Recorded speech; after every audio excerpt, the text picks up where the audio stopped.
មេរៀនទី5ព្រះបន្ទូលជាអាហារប្រចាំថ្ងៃ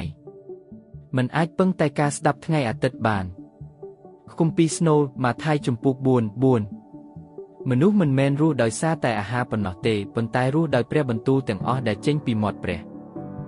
ព្រះបន្ទូលគឺអាហារប្រចាំថ្ងៃ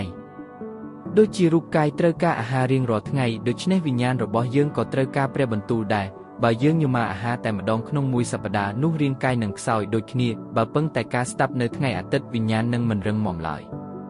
ការអានការស្ដាប់និងការពិចារណាព្រះបន្ទូលជាប្រចាំនាំឲ្យយើងជិតស្និទ្ធនឹងព្រះយ៉ូហានជំពូក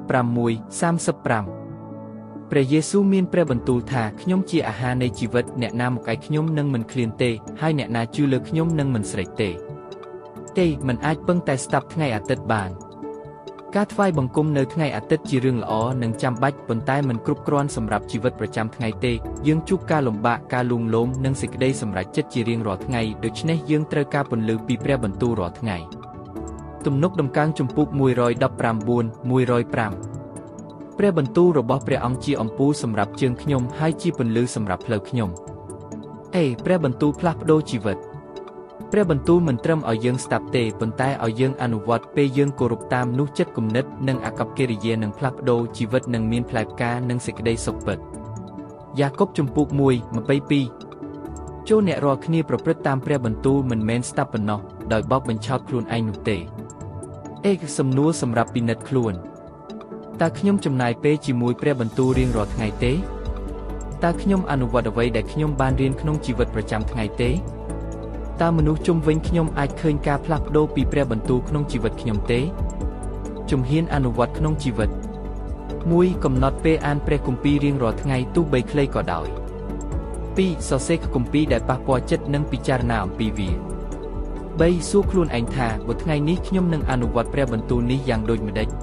4អធិដ្ឋានសុំកម្លាំងពីព្រះដើម្បីរស់តាមព្រះបន្ទូលសេចក្តីសន្និដ្ឋានព្រះបន្ទូលគឺអាហាររបស់វិញ្ញាណបើយើងចង់រឹងមាំនិងមានជីវិតពេញលេញយើងមិនអាចពឹងតែការស្ដាប់នៅថ្ងៃអាទិត្យបានទេត្រូវរស់ជាមួយព្រះបន្ទូលរៀងរាល់ថ្ងៃពេលយើងអានពិចារណានិងអនុវត្តព្រះនឹងដឹកនាំផ្លូវជីវិតយើងសេចក្តីអធិស្ឋានព្រះវរបតាស៊ូគូជាទីស្រឡាញ់